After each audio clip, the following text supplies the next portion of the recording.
This is an iHeart podcast. Guaranteed human. Get almost anything you need delivered with Uber Eats. What do we mean by almost? Well, you can't get a well-groomed lawn delivered, but you can get a chicken parm delivered. A little escape? No.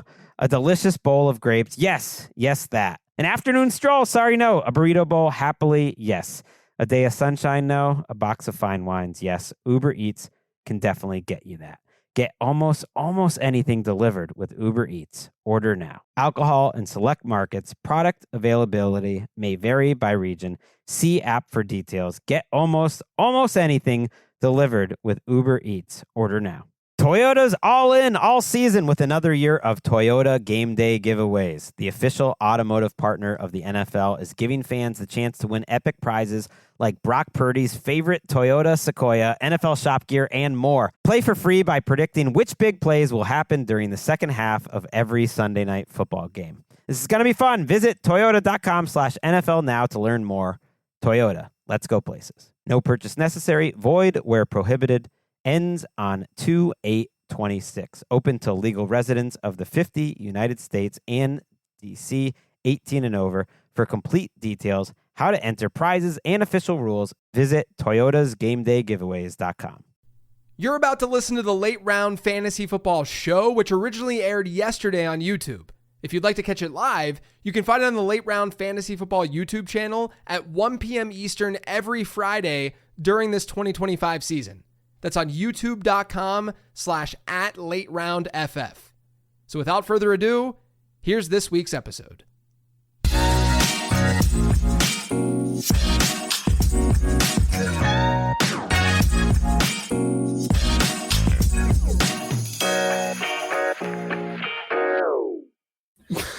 Welcome in, everybody, to the Late Round and Fantasy Football Show. David Kitchen alongside JJ Zacharyson. And boy, what a day we have had. What a past 24 hours we've had, JJ, really. I'll tell you what, man. I was in the middle of just an absolute tilt fest last night. Just an absolute tilt fest with that game, the way things went down. We'll talk about it in the news section. But you know what? This is fantasy football. This is what we you've signed up for. It's what we signed up for and what we've come to love. The one thing that always grounds me this time of year is to remember that only one team wins a fantasy championship. You know, when you're in a big tournament too, only one team is going to win that tournament. But man, it would be really nice in those best ball streets to be able to just have a team in the final, you know, and just be able to sweat some of that. Yeah, it'd be nice to, like, I was trying to explain this to my home league, where they're normies. Was just trying to explain to them, like, best ball, like, hey, you spend the whole summer drafting these teams and talking about things, and literally the Thursday night game, the first day of week 15, and you just feel like, oh, I'm dead. Yeah, I'm dead. My team's dead. It's toast. Tough. It's tough. I mean, it is. It's one of those things too where you sort of forget what you signed up for. I was having this yes. I was having this conversation with you earlier today, where you're like, okay, I advanced a lot of, I advanced 47 for those of you who didn't see on Twitter. Like I advanced 47 of my 150 Millie teams when expectations 25, right? So I had a good advance rate for these millionaire maker teams. And so when you see that, you're like, oh, well, certainly things will go well, but you have to remember the way that these are all situated and set up is that you're merely increasing your odds. It's not a guarantee that things will go a certain way. And unfortunately, only 3 of those 47 had Kyle Pitts. So, which is not as bad as it could have been, because I've seen others in the space who have 40 plus teams that had no Kyle Pitts. It could have been really, really bad. But yeah, I mean, I wish I had like 6 Kyle Pitts teams. That would be nice. Yeah, of course. But I mean, one of the reasons why you don't have any Kyle Pitts teams is because he wasn't that great during the season. He was just fine. He was a fine pick. He wasn't an amazing pick. And, we can obviously talk about this when we recap Thursday Night Football, but yeah. One of the toughest parts for me and why I was personally tilting is that, like, I try to, when I tilt, it's usually when I have like deep thought about stuff. It's not just like, oh, I'm facing Kyle Pitts and this sucks, just period. It's more so like I think about the extension of why Kyle Pitts is doing what he's doing. And a big piece of that is Drake London being sidelined. And guess who has a lot of Drake London across all of my leagues and best ball leagues and touted him as someone to target in the draft guide. And it was looking great. He was looking like a league winning type wide receiver before that injury. And he goes down, and Kyle Pitts, now I can look at the data again when we talk about the news, but Kyle Pitts has seen an uptick in work with Drake London sidelined. And it's just sort of like this double whammy, just a gut punch where, you know, you're excited about Drake London in week, 11, you know, and things are trending in such the right direction. And then all of a sudden, you know, he goes down and fantasy football happens. And then Kyle Pitts puts together one of the greatest tight end performances in the history of fantasy football, period. I mean, the best in our history since we've started playing. And that's just how it goes sometimes, man. All right. We will talk more about the Thursday Night Football game because there was other like notable performances in that game as well. I mean, the Pitts performance was just like legendary. Like, I mean, since overshadows everything. Yeah, like 2002 or 2001, like a long time since a tight end has done that, what he did. So, just a little bit of housekeeping. Today we had the mailbag episode. Go listen to that. And also, if you have been in the late round Patreon, if you've been in the late round Discord, you know Subverted Down is a guy from Reddit who has been referenced many times. And JJ, he was today's Perspectives episode, or our guest. He was. I should add, it's been a kind of like a bit within the Discord with Subverted Down because I do defense rankings. I don't do kicker rankings.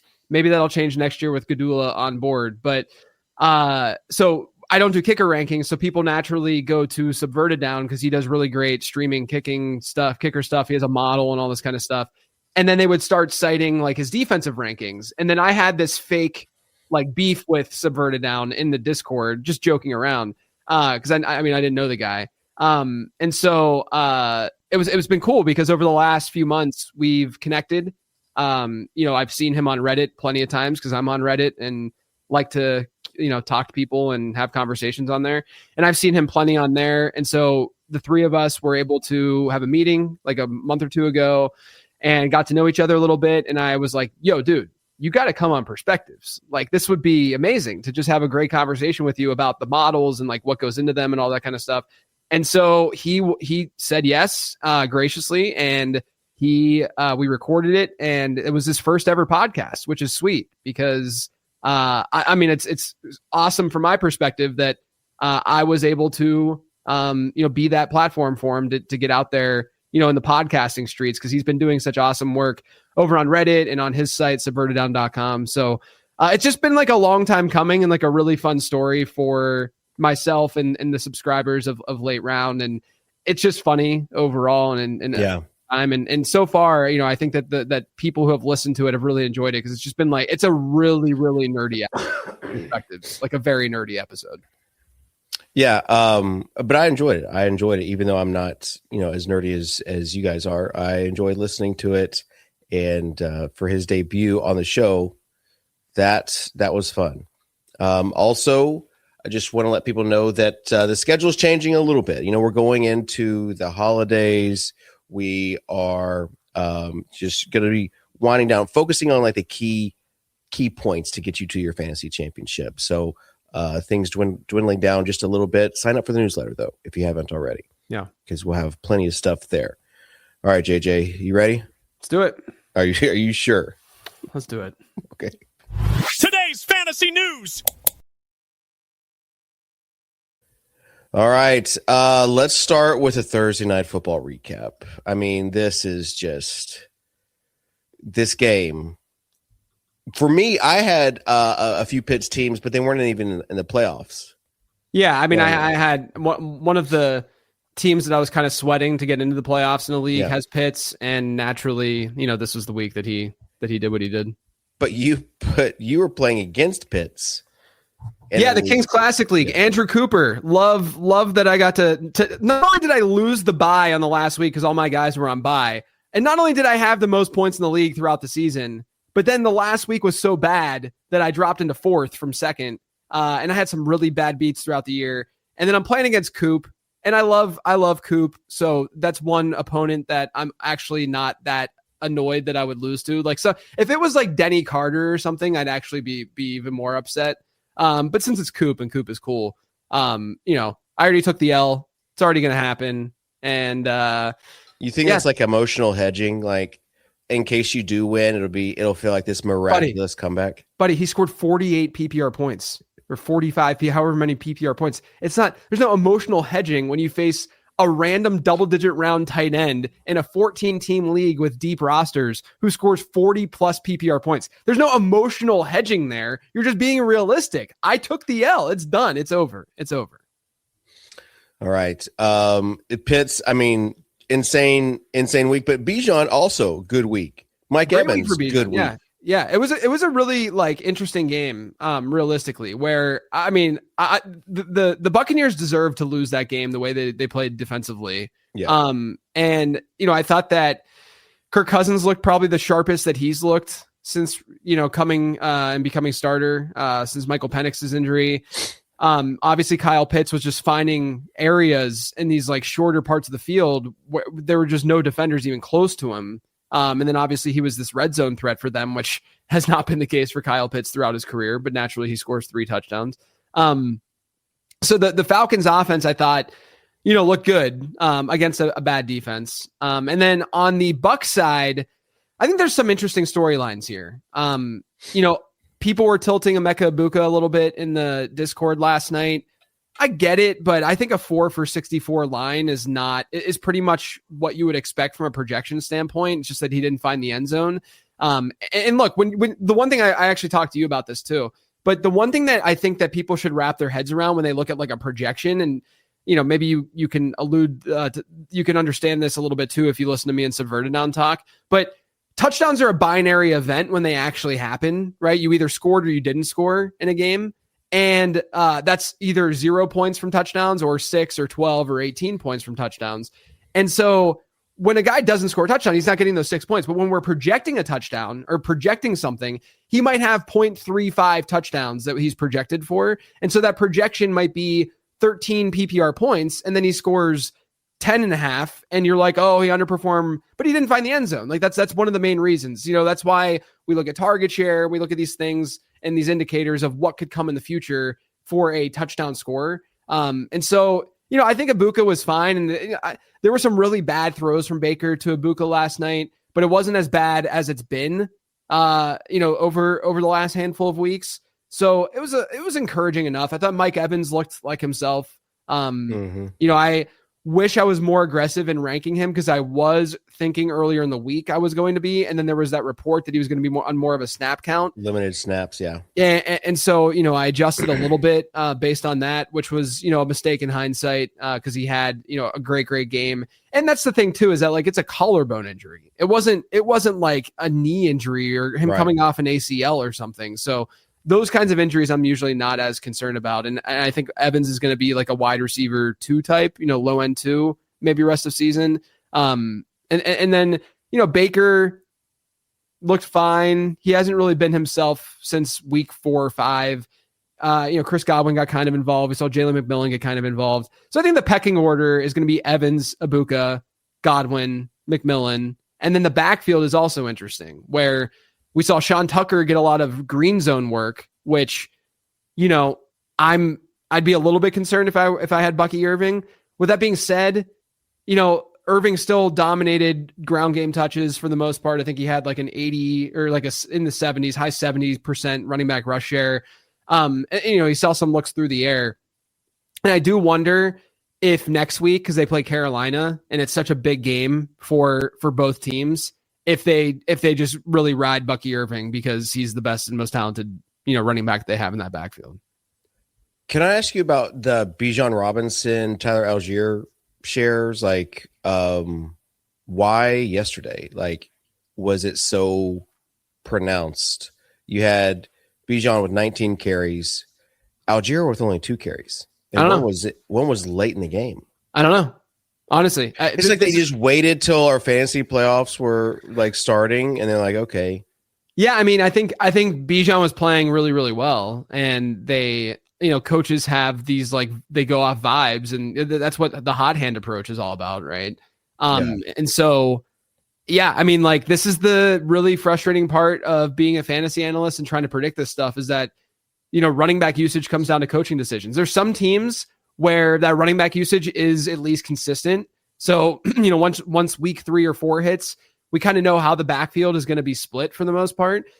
But then there's some backfields, to a degree Atlanta, but to an even stronger degree Pittsburgh. Pittsburgh's a backfield where, it could be Kenneth Gainwell one week and then Jaylen Warren could have an 80% running back rush share the next week. It's just, it's completely, they'll say that it's just due to the game flow of that particular game. But I call that kind of BS because they can control what they want to control. I mean, they're coordinating these offenses. So, yeah, I mean, that's just the way that it goes with this game. All right, let's get on to some other news items. No Marvin Harrison Jr. Oh, shucks. Everyone is disappointed. Yeah, I mean, how many? It's really strange to me. Like, were there I've never talked to anyone who was like overweight on Marvin Harrison Jr. this year. Yeah, I just think it's like people enjoy like he was so frustrating to start, and the same thing with if you think about the beginning of the season, we were thinking that Kyler to MHJ, and now it's completely flipped on its head where we're wanting those guys to be out so that we can get Jacoby Brissett to Michael Wilson.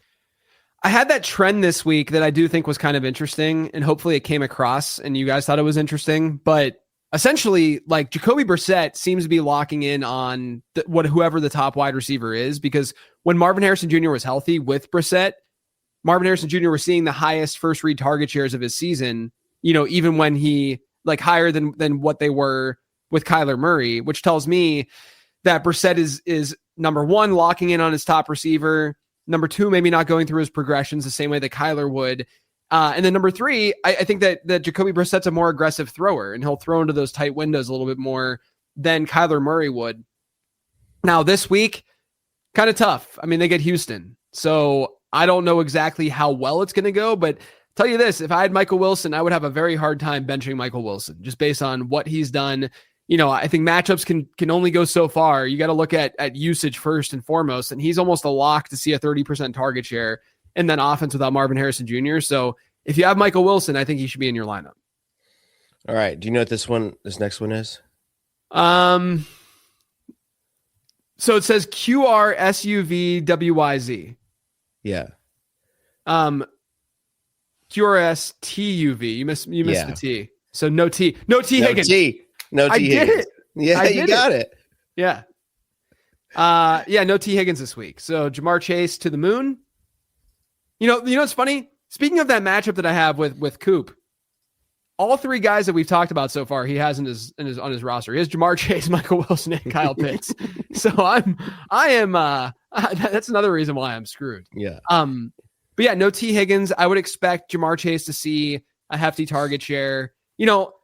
It's really important to not just take what we saw the last time these guys played and just say this is how it's going to go this time. Mitchell Tinsley, the last time they played, had 9 targets in that game on like a 64% route share. Andre Yosivach, I think, is the guy that I'd still play over Tinsley just because the route share is a little bit more stable. And then Mike Gesicki is one that, he's now a more reliable streamer. I had T in my last rankings update and Gesicki fell to like tight end 20 or something, even lower than that. Because his route share is not strong. I mean, it's only like 40 to 50%. It's not, Mike Gesicki is not out there because they have Noah Fant, they have these other tight ends. Mike Gesicki's not out there running tons and tons of routes. And so what you need is that when he is running routes to have a high targets per route run rate. And without T Higgins, that's going to improve naturally. So I do think that he can be a more reliable streamer this week than he would be, if T Higgins were playing. All right. Got the alerts this morning. No Justin Fields, no Tyrod Taylor. They're going to let Brady Cook. Brady Cook going to be the starting quarterback for the New York Jets this week, JJ. Yeah, I mean, my response to that is, well, also Mason Taylor's out in that game. Yeah. So I'm hoping, cross your fingers for Breece Hall love. That's what I'm going to say. Because Breece has oddly had really low target shares ever since Braylon Allen went down. And it's bizarre because you would think, oh, he's going to be on the field more. He'll see more looks through the air. Hasn't really been the case because he was playing like a very specific role and he had like more first read targets back then, and things have just changed in that offense. But no Mason Taylor in this game. Not that Mason Taylor was like, lighting up the world, but like there's just no one in that offense to rely on outside of like an AD Mitchell, maybe a John Mechie. But I think that Breece Hall, could hopefully, it's not a really tough matchup, but it's a tougher matchup. I think he could get by just seeing like 7 or 8 targets if things, kind of go in his favor. All right. CeeDee Lamb is cleared. So I was pleasantly surprised by that. He gets to play this week. Yeah. That's the extra rest helped, right? That's what my reaction is. Yeah. Extra rest for the win. Got to start him this week, even though it's a tough matchup. I think Minnesota is the worst matchup by adjusted points allowed to wide receivers this year. A little bit of a ding to George Pickens as well. But like I talked about on the 10 Trend show, Dallas has been a team that has really done well against a tough passing schedule. And so, they still have a high implied team total. I like both sides of this game. Like I think Justin Jefferson is just underrated this week. I think JJ McCarthy's a reasonable streamer. If Jordan Addison plays, he's got this Achilles injury, but if Jordan Addison goes, I think he's a great sleeper. It could, we should be interested in any game that the Dallas Cowboys are playing in because they're usually relatively high scoring. All right. No Nick Chubb at practice today. We going all in on. I didn't see that report. Is it official that Nick Chubb did not practice today? I'm pretty sure. Oh, now you're double checking because. Yeah. I've been checking. Yeah. Texans Friday practice. No Nick Chubb. Aaron Wilson tweeted that.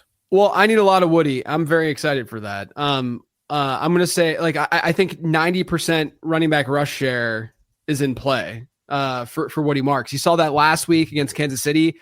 Over his last 5 or 6, we're going to talk about this on the main event, but over his last 5 or 6 games, he's averaging almost 20 rush attempts per game. And now he gets Arizona. Great matchup. You got to play Woody Marks this week. Okay, now for this one. Phillip Rivers. I mean, again, the Kyle Pitts thing, it makes me a little bit mad because it's just overshadowing everything in the fantasy football world. This was the story earlier this week. Yeah. Do you think he starts this week? Yeah, I do. I think he's going to play. I think he's going to play against one of the toughest defenses in football. And like I said in the mailbag this week, if I take a stand and I say, as an analyst, I'm going to be lower on Indianapolis than we were before, or just in general. I'm not going to be bullish on this Colts offense. And a 44-year-old Phillip Rivers, who hasn't played in almost 5 years, if he's the one who comes in and he's awesome, I'll bet against that all day long. Of course, just rationally and logically. I'm going to root for him though, because the story itself is going to be made into a movie if they make the playoffs, Yeah. I want to see this thing go down, but man, I mean, he's heftier than he was before. He aren't we all? So 5 years in your middle age, you're going to gain a little LB, some LBs. But yeah, I'm excited to see what this looks like and how this goes down. They're probably going to feed Jonathan Taylor.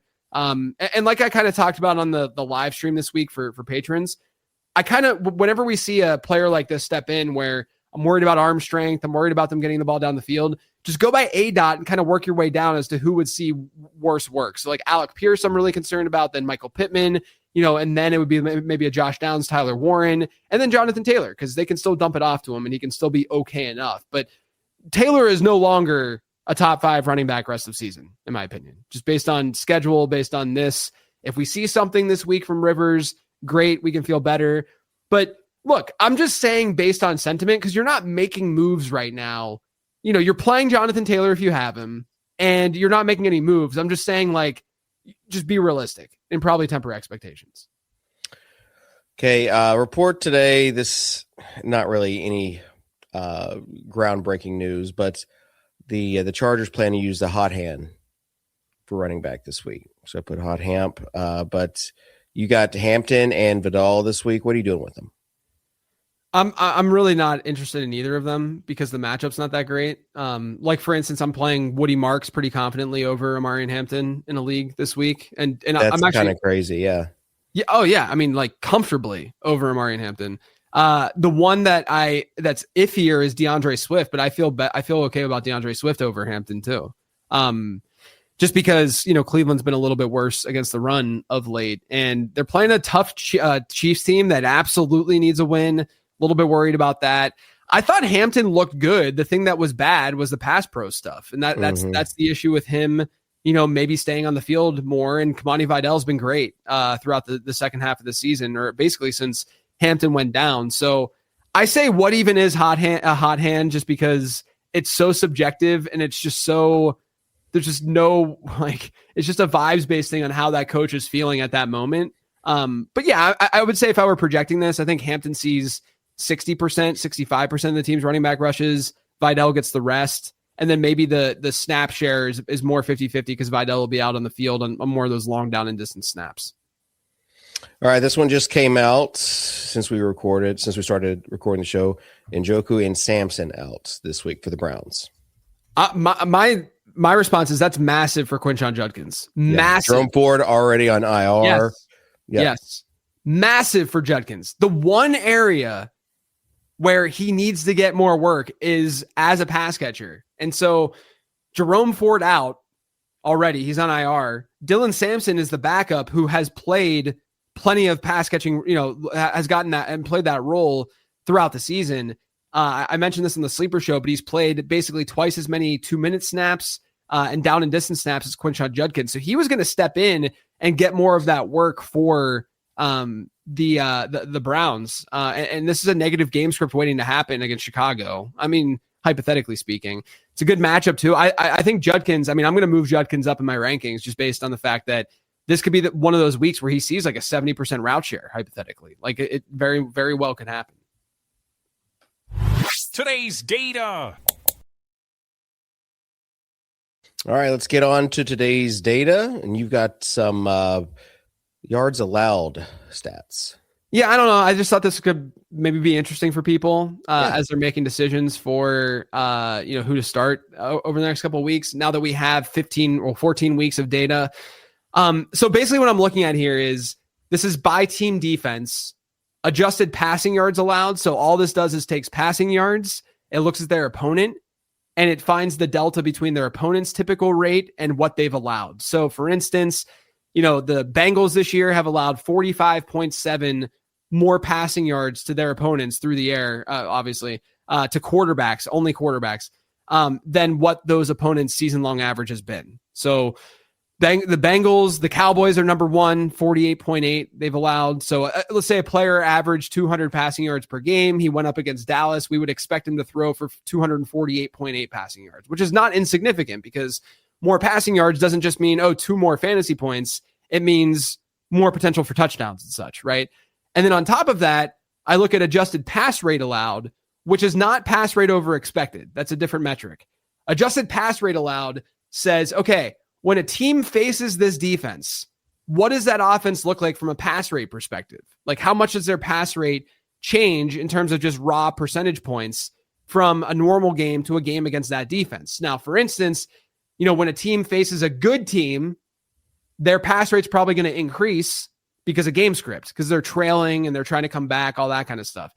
So you see a team like New Orleans, a team like Minnesota, teams against when they face those teams, they're running the ball a lot more because those teams have been losing throughout the year. And also personnel is going to dictate that too, because Minnesota secondary has been playing well. But what I did was I kind of had added another column and just called it pass funnels. And I just looked at these two metrics and I said, okay, what teams are allowing more passing yards adjusted for strength of opponent, and what teams are allowing higher pass rates when adjusted for strength of opponent. Those teams are sort of the pass funnels that we have in the NFL right now, where when an offense faces them, they're going to throw the ball a lot more. So we have Baltimore as one. We have Dallas as an obvious one. Indianapolis has been one. Sauce Gardner obviously has been banged up.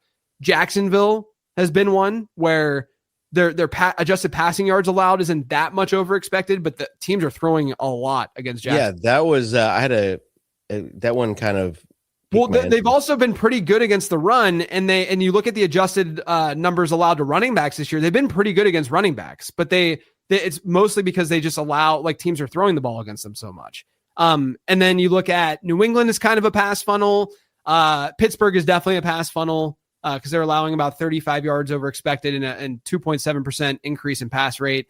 San Francisco, kind of a pass funnel. And then last night we saw, this doesn't even include last night's data, but Tampa Bay, a very obvious pass funnel, allowing 22 passing yards from quarterbacks over expected and a bump in about 4 percentage points in pass rate. So, those two things obviously go hand in hand. Like there's going to be more passing yards when there's more pass attempts, but sometimes you're going to see some fluky stuff because teams are just really like Cincinnati, for instance. They're just when teams face Cincinnati, they're actually more run heavy than they are in a typical game, but Cincinnati's still allowing 46 passing yards over expected because they're so inefficient defensively, but when you can combine volume and just overall, effectiveness, that's when you get one of those pass funnel defenses. PCs powered by Snapdragon X Elite processors are made to go the distance. With blazing fast performance, next-level efficiency, and multi-day battery life, Snapdragon processors are built to tackle it all, from highlight reel editing to intense player research, so you can be at the top of your game wherever the day takes you. Learn more at snapdragon.com/laptops. Snapdragon, the heart of your PC. Battery life varies significantly based on device settings, usage, and other factors. Innovation is what gets your business to the big leagues, and Wasabi is designed to give every business a shot at competition. Break free from skyrocketing storage costs and unpredictable egress fees from old and top-heavy legacy providers. Wasabi is the world's hottest cloud storage company and the go-to provider for professional and collegiate sports teams and leagues around the world, and here's why. Innovation. From Wasabi's AI-enabled intelligent media storage, Wasabi Air, to the industry's only cloud storage service with triple protection against cyber criminals, data deletion, and ransomware, Wasabi has taken the lead in big league data storage. Remember, Wasabi is up to 80% less than market competition and doesn't charge a cent for businesses to access their own data. Wasabi, another championship story. Check them out for free at wasabi.com. Wasabi Hot Cloud Storage, proud partner of the iHeart Podcast Network. Cool. Let's get on to the main event. The late round main event. All right, these are players that you like more than consensus this week, starting with Grandma Goff, Jared Goff. This is not a surprise, though, because you mentioned earlier Goff, after I forget what game it was, but he had like 5 games. Yeah, he had like 6 or 7 games to end the season that were all in a dome. In a dome. Yeah. And I really do favor dome environments and domed environments in my rankings and stuff. So it's not a huge surprise. I also look at game total and team total, and this game could be higher scoring. 24.5 point implied team total for the Lions. The Rams are basically an average opponent for quarterbacks by adjusted points allowed. Like I said, it's indoors. He's had one game under 16 points over his last 6. And that one game was that outdoor game against Philadelphia when that offense just looked absolutely horrific. So I like Goff this week. I'm only 3 spots ahead of consensus, but I think that's enough to call him out. Yeah, there are some good games this week. I mean, this game has 54.5 total. Like that's going to be a solid game, especially if, I don't know, you're going up against someone like Kyle Pitts. You need a lot of points. Too bad I don't have any Rams on that team. So. Yeah. All right. Next guy we've already talked about, Woody Marks. Yeah, I have him 3 spots ahead. I have him as a fringe RB1 right now, and I think you could even bump him up a little bit more. People don't like Woody Marks because he's not been that effective on the ground, and he's really not meant for this role, in my opinion, just based on his overall prospect profile. With that being said, he's going to probably get a lot of this work. Dare Ogunbowale will mix in, no doubt. I do have some fear that there's going to be some Ogunbowale stealing some work through the air because. When you get this rotation of running backs, like when one guy's out, another guy steps in. Sometimes that guy who's stepping in, we saw this in Arizona all year long. Sometimes the guy who's stepping in will then lose the more valuable touches in fantasy, which is the pass catching stuff, right? Just because they want to give him a break. And the guy who happens to be the third stringer is good in that kind of role. And that's what we have in Dare Ogunbowale. But I have him at RB14 this week. Woody Marks consensus is about 3 spots lower. Love this matchup against Arizona. They were just absolutely destroyed by the Rams last week. Multiple top 10 performances allowed to running backs. It's just one of the best matchups by adjusted points allowed to running backs. So Woody Marks, I think, should be in most people's lineups this week.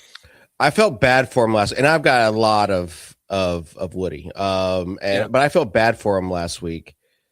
All those inside rushes, like it was, and then like after every one, his body. Yeah, after every one, he's like getting up. I'm like, is he gonna make it? Yeah, you know who? It kind of reminds me.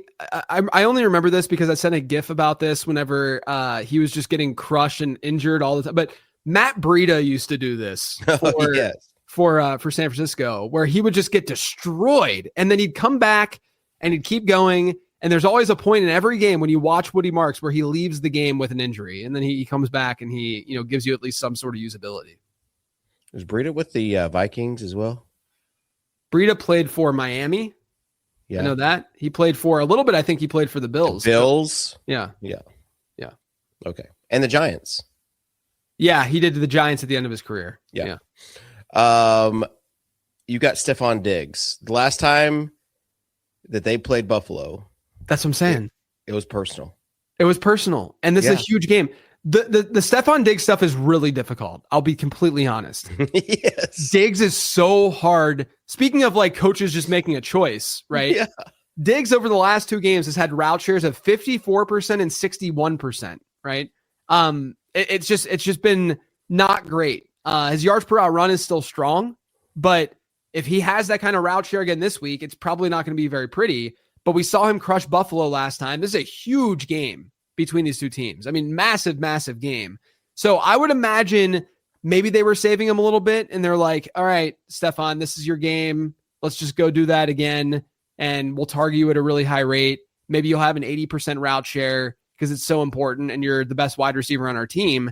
That's what I think they probably will end up doing. Is this a little bit vibes-based and projection? Yes. I mean, yes. I have to use some sort of ball knowledge whenever I'm doing this stuff, and that's where my brain kind of goes. They have a strong 24-plus point implied team total. So I have Diggs only 2 spots ahead of consensus, but I did kind of want to talk about him on today's show. Yeah, like if the Patriots beat, they're tied right now with Denver. And if they beat the Bills, then they've got one more game versus the Ravens, and then they close out versus the Jets and the Dolphins. Yeah. So that 1 seed, as we know, for teams with a playoff bye. Didn't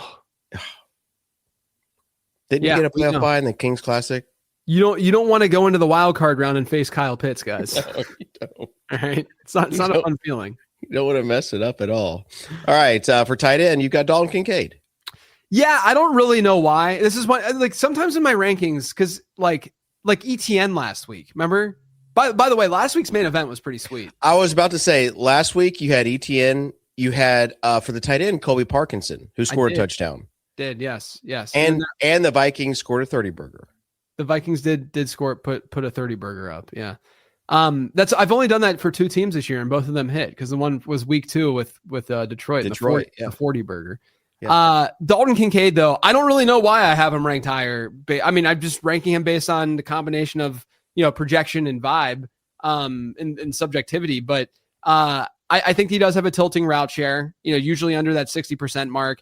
But again, really, really important game for both of these teams. New England, like I just shared, they're kind of a pass funnel defense, plus 4% pass rate when teams face them.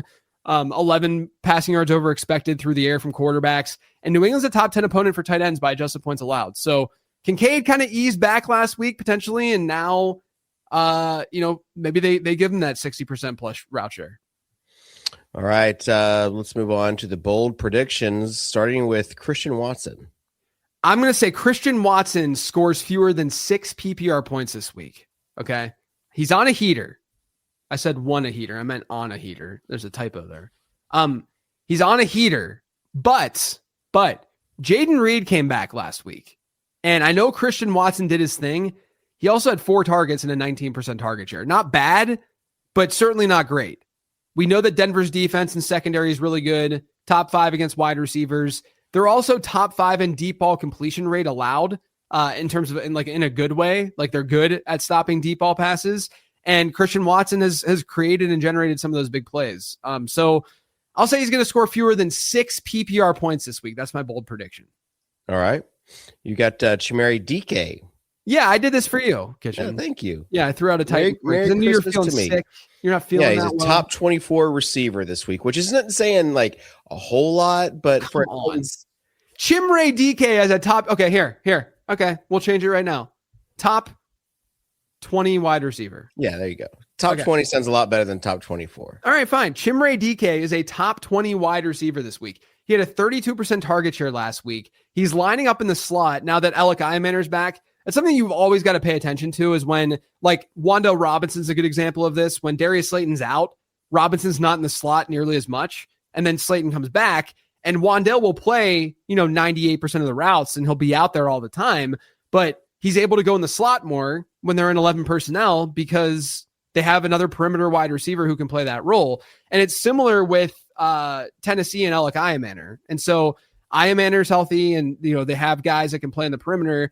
And he's been lining up in the slot on about 70% of his snaps. Chimere DK has. Well, San Francisco allows the second most adjusted targets and fantasy points to slot receivers. When you look at just the raw numbers, they're first. And I think I cited the raw numbers on the Sleeper Show. That's my bad. But when adjusted, they're second. Chicago's first in adjusted fantasy points allowed to slot receivers. So negative game script is probable for Tennessee this week against San Francisco. Great slot matchup. That's where Chimere DK has been playing. Top 20 wide receiver. All right. Look ahead, waiver wire. And again, these are just a bunch of names, no particular order, usually by position. You started with JJ McCarthy. Yeah, I'm also seeing Ben Johnson in chat say Watson put up a measly 25 PPR points last week after JJ's wide receiver 1 call and JJ turns heel on him. SMA. That was, so to be fair, that was Joey Wright on Perspectives who said that Watson would finish as the wide receiver 1 last week, and it was close. I mean, he was very close to that. So shout outs to Joey. But yeah, man, I mean, this is the way that things go in fantasy football, where I think Watson's a great, like, you probably have to play him, in most leagues. Like, he's probably a decent wide receiver 3 for you. But, we know that bad games can happen with like non-elite players. All right, look ahead waiver wire. JJ McCarthy, hypothetically, he comes out this week. He has a good game. They're playing Dallas. It's very possible. Okay. You might consider playing him against the Giants next week because it's another great matchup on paper. And then they get the Lions in week 17. Like they have a great rest of season schedule, the best in the league for a passing attack. If he's competent at all, I think we're going to see Justin Jefferson look better down the stretch. Jordan Addison. There's a lot to like. Marcus Mariota, you could get ahead of things and pick him up now, not only to use this week potentially. You're not using him next week. I can't remember who they're playing, but it's someone tough. It might be Philadelphia. I think it is Philadelphia. But in week 17, they do get Dallas. And so that's obviously a great matchup, the best matchup for quarterbacks on paper. And Jaden Daniels, maybe he gets shut down, and Marcus Mariota is just their starter rest of season. Bryce Young gets Tampa Bay next week. Obviously a pretty good matchup after what we saw last week. And Aaron Rodgers gets Detroit in a dome. So that'll be kind of interesting for Rodgers. I think that Mariota for week 17 is a great pickup here. Bryce Young's probably safer against Tampa Bay, but I don't mind the other guys either. Get your handcuff running backs. Non-handcuffs would be like Bam Knight because Trey Benson is officially donezo, and they get Atlanta and Cincinnati in week 16 and 17. Emmanuel Wilson, even if Josh Jacobs plays, this is a handcuff, yes, but I'm calling him out in particular because Jacobs has this lingering knee, and if something gets worse, you don't know what's going to happen in week 16. So add Emmanuel Wilson. Jalen Wright, same deal with Devon Achane, and they get Cincinnati next week. Man, please, and I have Dylan Sampson here, but he's not playing, so I'll take him off this list. Man, I'll tell you what, Devon Achane, I have a lot of buys with Achane, and I need him to be healthy for next week. Devon Achane against Cincinnati is what this world needs. Could feed families, yeah. Yeah. Josh Downs gets San Francisco next week. I called him out just because of that slot matchup, but I don't think that's only a very deep league play. Keyshawn Booty still out there in a lot of leagues, gets Baltimore. That's a plus matchup. Luther Burden, talked about him enough. A.D. Mitchell, maybe Tyrod Taylor's back next week. Darren Waller gets Cincy next week. Isaiah Likely has just been playing pretty well, 17% target share since Lamar Jackson came back. Mike Gesicki gets Miami coming up, and then you can see what his usage kind of looks like here in week 15 to see if you should play him next week. And then two defenses, New Orleans gets the Jets and Minnesota gets the Giants. There's not a ton of New Orleans. You know who New Orleans has in week 17?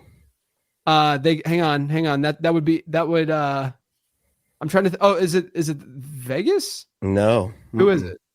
Titans. Oh, that's right. I knew that. So they get the Jets and then the Titans. They should be. Yeah, they could. I mean, they're not great defensively, but yeah, they could. I do wonder some of these games where teams are trying to, I don't know, they're not trying to tank, but like these games do have meaning with the NFL draft. Like week 17, you've got the Titans and the Saints, and you've got the Raiders and the Giants. Yeah. Like we thought they would have meaning for our best ball teams. Really, they've got meaning for the NFL draft. But in the wrong way. Right. Yes. Like you don't want to win those games. Like here, as a Titans fan, at least with Atlanta, they traded theirs away, so it's whatever. You know. Yeah. All right. I think that's it. Let's move on to the quad boxes. We have a lot of games to talk about as far as like you got to limit to just 4. Yeah. PCs powered by Snapdragon X Elite processors are made to go the distance. With blazing fast performance, next-level efficiency, and multi-day battery life, Snapdragon processors are built to tackle it all, from highlight reel editing to intense player research, so you can be at the top of your game wherever the day takes you. Learn more at snapdragon.com/laptops. Snapdragon, the heart of your PC. Battery life varies significantly based on device settings, usage, and other factors. Innovation is what gets your business to the big leagues, and Wasabi is designed to give every business a shot at competition. Break free from skyrocketing storage costs and unpredictable egress fees from old and top-heavy legacy providers. Wasabi is the world's hottest cloud storage company and the go-to provider for professional and collegiate sports teams and leagues around the world, and here's why. Innovation. From Wasabi's AI-enabled intelligent media storage, Wasabi Air, to the industry's only cloud storage service with triple protection against cyber criminals, data deletion, and ransomware. Wasabi has taken the lead in big league data storage. Remember, Wasabi is up to 80% less than market competition and doesn't charge a cent for businesses to access their own data. Wasabi, another championship story. Check them out for free at wasabi.com. Wasabi Hot Cloud Storage, proud partner of the iHeart Podcast Network. All right, so here are the games. Jets, Jags, Cardinals, Texans, Titans, 49ers, Browns, Bears, Ravens, Bengals. That might be one. Are you going first? If I know what I want if I go first. You're going Lions and Rams first. Yeah. Do you want to go first though? No, you can go first. All right. Lions, Rams. Okay. It's gonna be a really fun game. I'm gonna go with that Ravens Bengals game. Okay. I think that could be fun. Good total in that game. I am going to go Bills Patriots next. Yeah, that was going to be mine. I feel like you went really chalky with yours. Yeah, I mean, there's 3. Those are the 3 best games, I think. I might put Bills Patriots over Ravens Bengals, but those are the 3 best, like, intriguing, some playoff implications and fantasy implications. Yeah. Let me go with Vikings and Cowboys. Yeah, I think that would be my other one too. Just because we could have done Colts Seahawks just for the Phillip Rivers Bowl. Yeah, it's true. You can still change yours if you want. I'm definitely not changing. But I'm 1,000,000% watching Bills Patriots over Phillip Rivers getting destroyed by Seattle's defense. Vikings and Cowboys, Sunday Night Football, watching Justin Jefferson getting 2 catches for 22 yards. Yeah. I have Jefferson in a first round playoff matchup this week too. That Dolphins Steelers game looks kind of gross, but big implications on the Monday Night Football hammer game. So I'm actually picking up Boswell in a kicker league just so I can sweat something. Boswell was the cover boy for the late round perspective. I know. I feel like the world is telling me, the universe is telling me to use Chris Boswell this week, and so I'm going to add him, and I'm going to use him over Harrison Butker. How do you feel as a Steelers fan for where things are right now?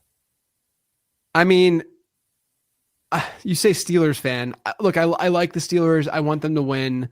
It's not a very like hardcore fandom anymore, but I'm very into. Are you disavowing the Steelers right now? No, I mean, if I had a team to root for, it's obviously the Steelers. Yeah, like, you don't I grow just up. Want to know what's your stance is on the team. You don't grow up in Pittsburgh and not have that in you, right? You know? Like it's just a part of.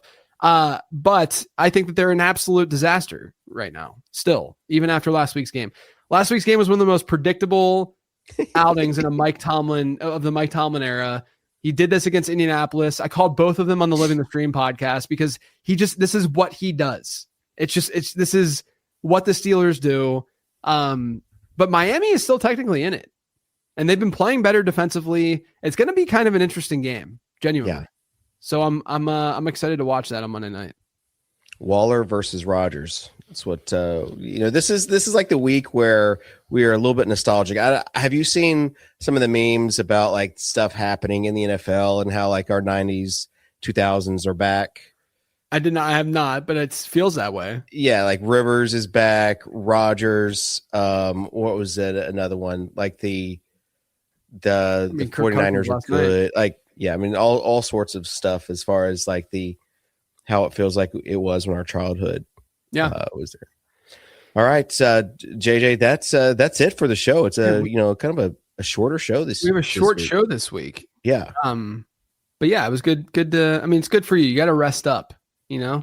You got the man cold going, so you got to chill out. And this is what happens. I put it in the newsletter last week.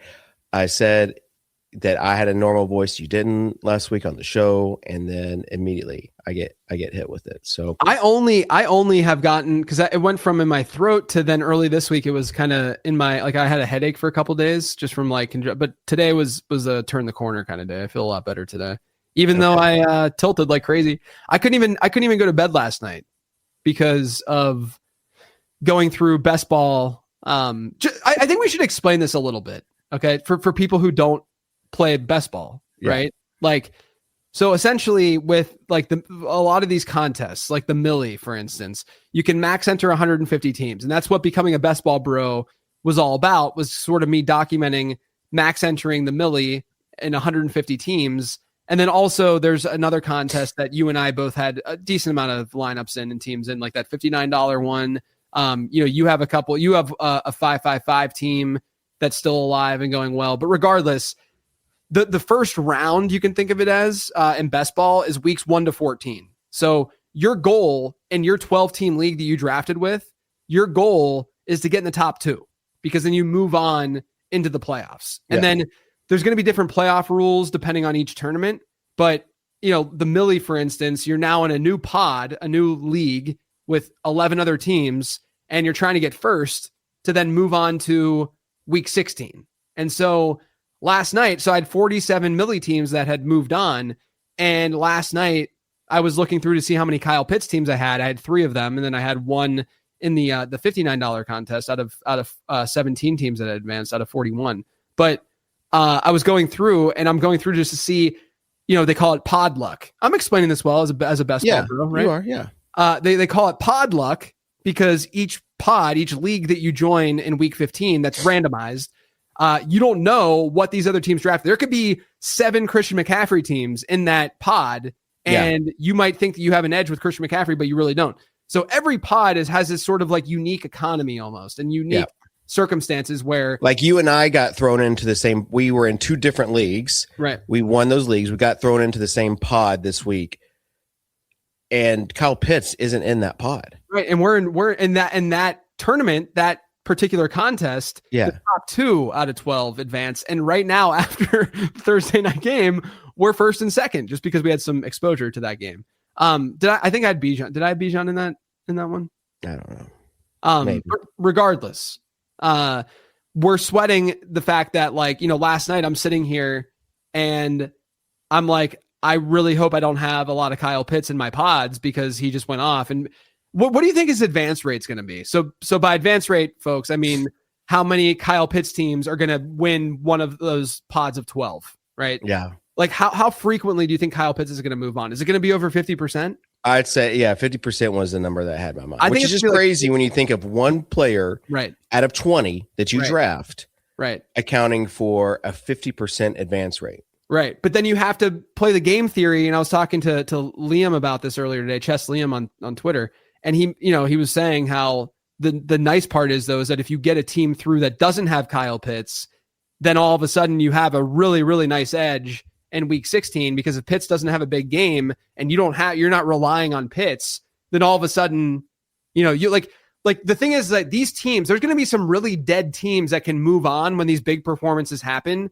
because the rest of their roster might not look that great, but they got this huge 48-point performance from Kyle Pitts. So they're able to make noise and move on to the next round. But then the next round, their team might not have, unless Pitts just keeps doing this, but the next round, they might not have the right players, right? So if you can make it, but that's the problem. So I went through each of my 47 pods this morning. I was trying to do it on my phone last night when I was laying in bed, like not being able to go to sleep.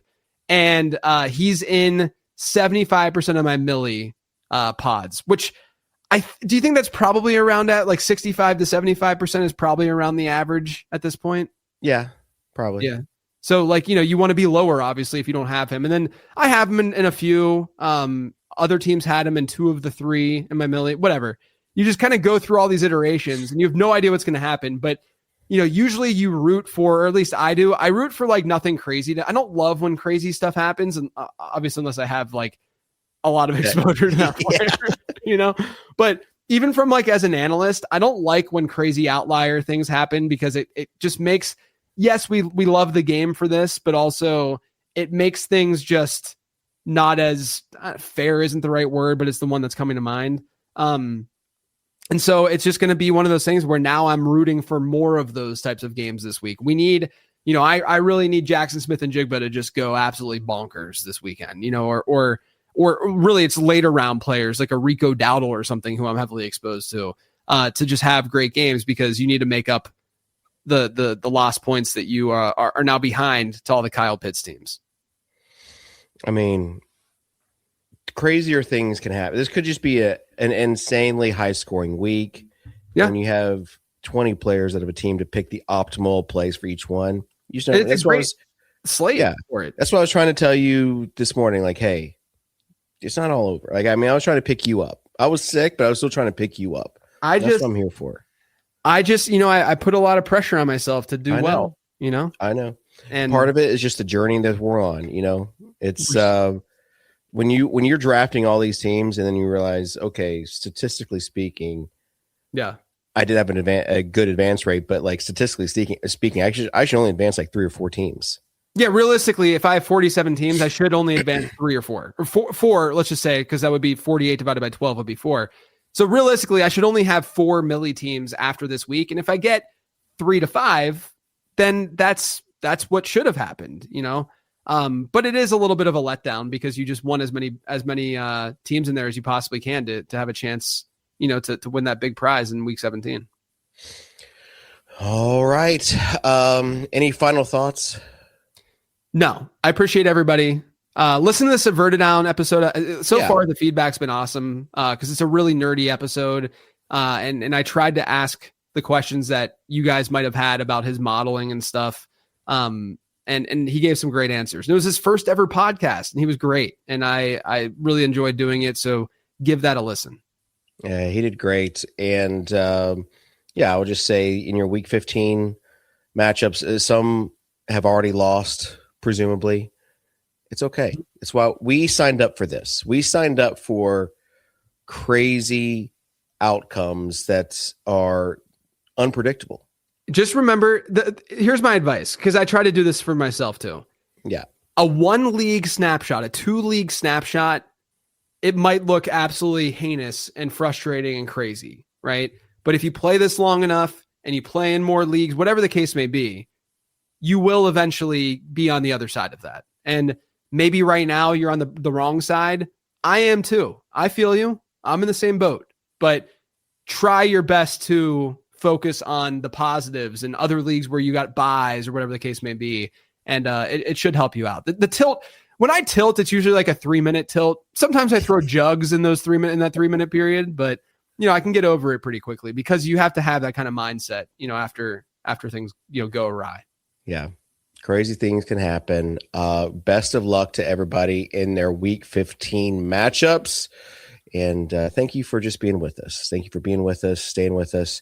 And hopefully we'll see you week 16 with active playoff teams here on the Late Round Fantasy Football Show. Peace.